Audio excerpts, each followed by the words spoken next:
Hello friends, यहाँ पे हम लोग एक्टिविटी 12.1 की बातचीत करेंगे। ये एक्टिविटी हमें ये समझाने में हेल्प करती है कि हमारे पास एक अगर कॉपर वायर हो और इसमें एक करंट फ्लो करा देते हैं हम लोग, यानी करंट कैरिंग कॉपर वायर हो, तो ये जो होता है मैग्नेटिक इफेक्ट प्रोड्यूस करता है। यानी ये करंट कैरिंग वायर जो होता है मैग्नेट की तरह बिहेव करता है या मैग्नेटिक इफेक्ट प्रोड्यूस करता है। मैग्नेटिक इफेक्ट को हम लोग कह सकते हैं मैग्नेटिक फील्ड। यानी ये करंट कैरिंग वायर जो है अपने चारों बगल एक मैग्नेटिक इफेक्ट या मैग्नेटिक फील्ड प्रोड्यूस करता है। ये एक्टिविटी हमें ये समझाने में हेल्प करती है। तो चलो इसको देखते हैं और उसके बाद एज यूजुअल हम लोग अपना फाइनल नोट्स लिख देंगे। तो ये मेरे पास दो रेक्टेंगुलर ग्लास स्लैब है और इस रेक्टेंगुलर ग्लास स्लैब का सिर्फ मैं इस वायर को होल्ड करने के लिए यूज कर रहा हूं। तो ये मैं वायर को इस पोजीशन में होल्ड कर दे रहा हूं, ओके। और ठीक इसके नीचे मैं एक कंपास को लगा दे रहा हूं, मैग्नेटिक कंपास। अब यहां पर देखोगे तो ये मेरा एक सर्किट है जिसमें करंट जो है इधर से जाएगा, फिर वो कॉपर वायर से होके, फिर इसमें से होके और इसमें से फिर डायरेक्टली फ्लो करेगा। अगर मैं इसको कनेक्ट करूं तो हमारा सर्किट कंप्लीट होगा और इसमें से करंट फ्लो होगा, तो कॉपर वायर में भी हमारा करंट फ्लो होगा, ओके। तो मैं क्या करता हूं, इसको ये 9 वोल्ट की बैटरी है, मैं इसको कनेक्ट करता हूं। ये स्विच की तरह यहाँ पे यूज हो रहा है हमारा। इसको कनेक्ट करूंगा तो सर्किट हमारा ऑन हो जा रहा है, स्विच ऑन, और डिसकनेक्ट करूंगा तो स्विच ऑफ। मैं इसका भी प्रयोग कर सकता था, इस स्विच का, लेकिन ये डीसी बैटरी है तो इसे शॉक वगैरह लगेंगे नहीं, तो सुविधा हमको ज्यादा इस तरह से है, तो मैं इसका स्विच का यूज नहीं कर रहा हूं। यहाँ पे यही स्विच है मेरा, यही स्विच है, ओके। देखो मैं इसको कनेक्ट करता हूं तो क्या होता है, वो हमारा अभी जो है मैग्नेटिक नीडल जो है, नीडल कंपास नीडल एकदम स्टेशनरी है। अब देखो क्या होता है, देखोगे तो उसमें डिफ्लेक्शन आया, गुड।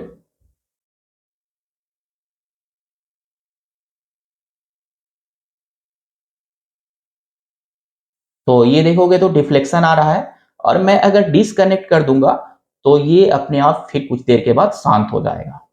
तो देख लेते हैं इसको शांत होते हुए, ठीक स्टेशनरी हो जा रहा है। फिर अगर मैं इसको कनेक्ट कर रहा हूं तो फिर से ये अपना डिफ्लेक्ट होने लगेगा।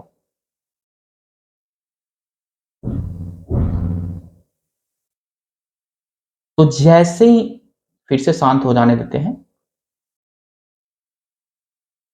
तो इसको मैं एक्सप्लेन करता हूं ऐसा क्यों हो रहा है। जैसे ही मैं कनेक्ट कर रहा हूं तो यहां पे जो हो रहा है, ये वायर जो है मैग्नेट की तरह बिहेव करने लग रहा है, क्योंकि यहाँ पे जो मैग्नेटिक नीडल, जो कंपास नीडल है, वो एक बेसिकली मैग्नेट है। उसको सिर्फ और सिर्फ कौन डिफ्लेक्ट कर सकता है? एक मैग्नेट डिफ्लेक्ट कर सकता है, या फिर आयरन भी डिफ्लेक्ट कर सकता है, लेकिन यहाँ पे आयरन कहीं नहीं है। तो यहाँ पे सिर्फ मैग्नेट ही होता जो इसको डिफ्लेक्ट कर सकता था, कंपास नीडल को। और ये मैग्नेट जो है हमारा मैग्नेट की तरह कौन कार्य कर रहा है? ये रेड कॉपर वायर। तो हम लोग कह सकते हैं कि अगर करंट कैरिंग कॉपर वायर है, करंट कैरिंग वायर है, तो मैग्नेट की तरह बिहेव करता है या मैग्नेटिक इफेक्ट प्रोड्यूस करता है।